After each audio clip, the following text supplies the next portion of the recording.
अस्सलाम वालेकुम, कैसे हैं आप लोग। उम्मीद है बिल्कुल ठीक ठाक होंगे।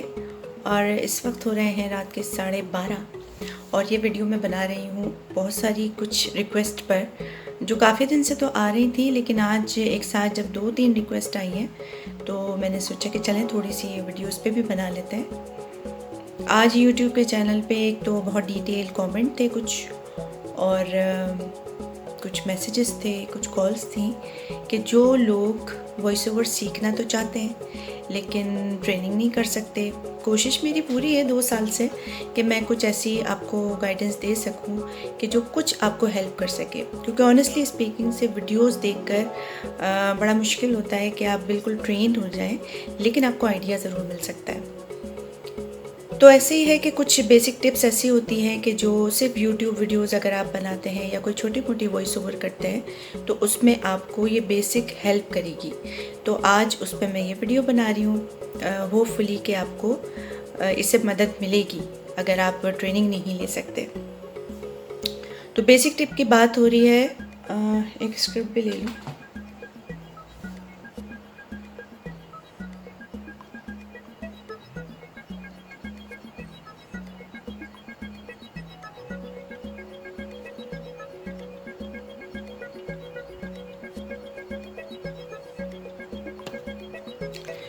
अच्छा, देखिए होता क्या है कि जब आप वॉइस ओवर करते हैं तो उसमें मैं 3-4 चीज़ें आपको बता रही हूँ कि जो कोई भी आप वॉइस ओवर करेंगे तो आपको उन चीज़ों का ख्याल रखना बहुत ज़रूरी है।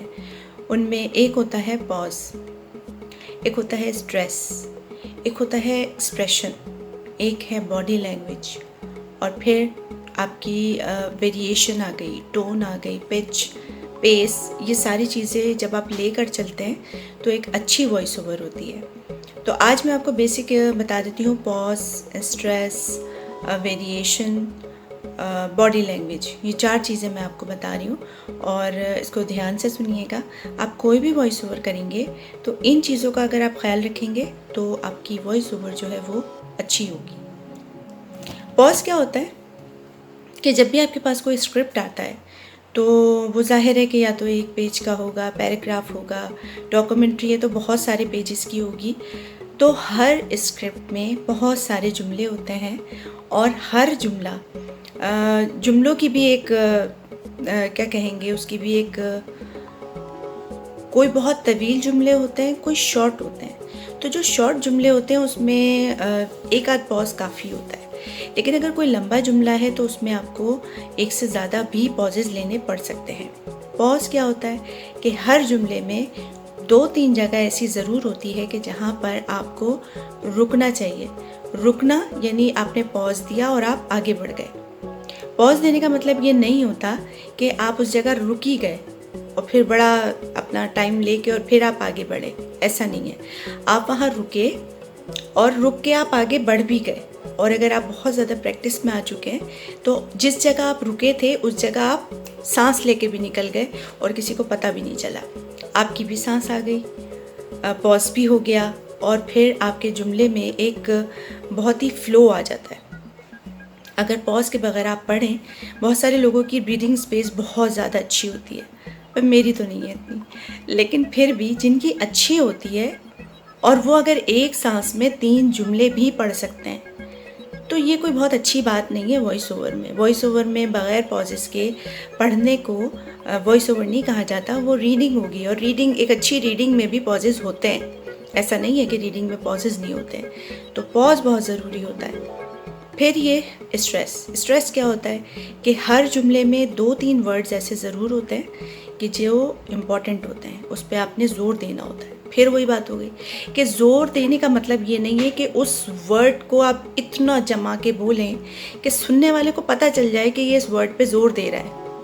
नहीं, आप उस जुमले को इस तरह ज़ोर दे के गुजरेंगे कि उस वर्ड की इम्पोर्टेंस का भी पता चल जाएगा और इतना फील भी नहीं होगा कि आप उस पे जम के बैठ गए वर्ड पे।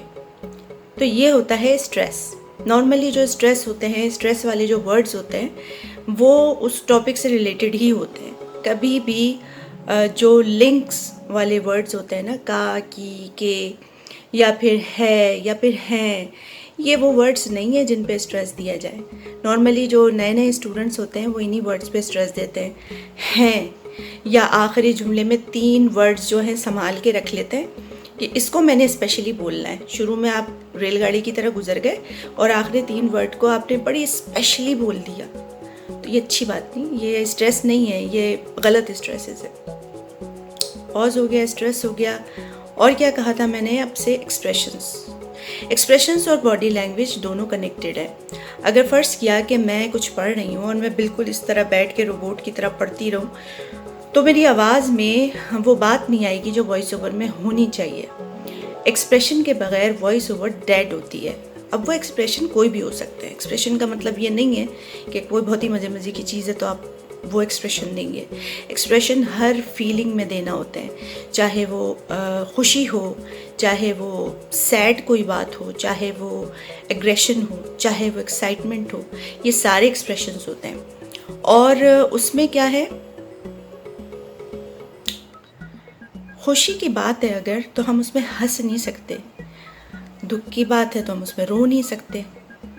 गुस्से की बात है तो हम चिल्ला नहीं सकते। हम कैसे बताएंगे कि हमारी आवाज़ में ये टोन है, ये एक्सप्रेशन है? तो वो हम अपनी आवाज़ से एक्सप्रेस करते हैं। खुशी का अगर कोई है स्क्रिप्ट, तो आप स्माइल करेंगे, यूँ करके पढ़ेंगे, आपकी आवाज़ में आएगी। इसी तरीके से अगर सैड है तो आप उस चीज़ को फील करेंगे और फिर डिलीवर करेंगे। सैड होने का मतलब ये नहीं होता कि आप अपनी एनर्जी लो कर देंगे। यस, एक एनर्जी भी होती है। एनर्जी लेवल आपका ठीक होना चाहिए। अगर आपका इंटरेस्ट नहीं है वॉइस ओवर में और आपका दिल नहीं चाह रहा करने का, एक ये रीज़न होती है कि उसमें एनर्जी ना हो, और दूसरा रीज़न ये भी हो सकता है कि आपको भूख लगी हो, आपको प्यास लगी हो, आपने खाना ना खाया हुआ हो, पानी ना पिया हुआ हो, एनर्जी डाउन होती है, दिल नहीं चाहता, कर भी लें तो अच्छी नहीं लगती वो वॉइस ओवर। इन चीज़ों का ख्याल रखना है। अच्छा, जो एक्सप्रेशन की बात हो रही थी वो कनेक्टेड, मैंने कहा था कि बॉडी लैंग्वेज से। बॉडी लैंग्वेज क्या होती है? एक तो ये कि आप अपनी बॉडी यूज़ करते हैं, अपने हैंड्स को यूज़ करते हैं जब वॉइस ओवर कर रहे होते हैं। फिर ये कि फेस को यूज़ करते हैं कि अगर अच्छी वॉइस ओवर करनी है, अच्छा कोई खुशी वाला स्क्रिप्ट है, तो आप क्या करेंगे? आप स्माइल करेंगे और आप पढ़ेंगे तो वो आपकी आवाज़ में आएगा।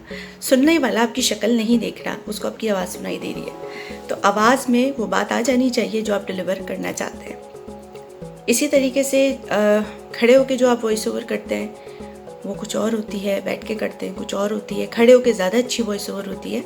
नॉर्मली खड़े होकर ही करना चाहिए, लेकिन होता है कभी हम बैठ के भी कर लेते हैं, लेकिन स्ट्रेट होके पढ़ेंगे, बिल्कुल ढीले ढाले अंदाज में नहीं करेंगे, लेकिन रोबोटिक भी नहीं होंगे। बॉडी लैंग्वेज यूज़ करेंगे तो ऑटोमेटिकली एक्सप्रेशन आ जाएगा वॉइस ओवर में। चले आपको थोड़ा सा पढ़ के बताती हूँ। वही स्क्रिप्ट निकाल रही हूँ जो कल स्टूडेंट से पढ़वाया था।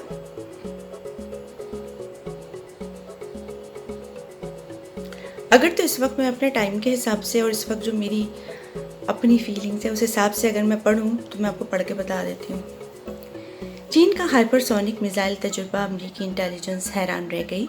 बरतानवी अखबार फाइनेंशियल टाइम्स की एक रिपोर्ट के मुताबिक चीन ने अगस्त में एटमी सलाहियत के हामिल आवाज़ से ज़्यादा तेज़ रफ्तार हाइपरसोनिक मिसाइल का अचानक तजुर्बा करके अमरीकी खुफिया इदारों को हैरान कर दिया। अच्छी रीडिंग भी नहीं थी है, लेकिन मैं बेजारी से पढ़ रही हूँ तो इसमें कोई एक्सप्रेशन नहीं है, मैंने कुछ नहीं इस्तेमाल किया जो अभी आपको बताया। तो यही पैराग्राफ अब मैं वॉइस ओवर कर देती हूँ। चीन का हाइपरसोनिक मिसाइल तजुर्बा, अमरीकी इंटेलिजेंस हैरान रह गई। बरतानवी अखबार फाइनेंशियल टाइम्स की एक रिपोर्ट के मुताबिक चीन ने अगस्त में एटमी सलाहियत के हामिल आवाज़ से ज़्यादा तेज़ रफ्तार हाइपरसोनिक मिसाइल का अचानक तजुर्बा करके अमरीकी खुफिया इदारों को हैरान कर दिया। अखबारी रिपोर्ट में 5 ज़राए का हवाला दिया गया है, ताहम उनकी शनाख्त जाहिर नहीं की गई। हफ्ते की रात शाया होने वाली इस रिपोर्ट में बताया गया कि चीनी फौज ने एक रॉकेट दागा जिस पर आवाज़ से ज़्यादा रफ्तार के साथ सफ़र करने वाला हथियार मौजूद था। ये थी वॉइस ओवर मेरी। सबका अंदाज अलग होता है, ठीक है। जैसे मैं अगर वॉइस ओवर करती हूँ, मेरा ये मेरी बॉडी लैंग्वेज है। इसी तरीके से किसी की कुछ और होती होगी, कोई किसी और तरीके से अपने हैंड्स को यूज़ करते होंगे। तो आपने करना ये सारी चीज़ें जो मैंने बताई हैं, अगर आप ये अप्लाई कर लेंगे तो एटलीस्ट आपकी यूट्यूब की वीडियोस अच्छी रिकॉर्ड हो जाएंगी। बिल्कुल दुखी ना हो आप लोग। सच में ऐसे मैसेज आने लगते हैं, मैं शर्मिंदगी से बस मुझे समझ नहीं आता मैं किधर जाऊँ। तो मैं थोड़ा बहुत मैंने बता दिया है आपको।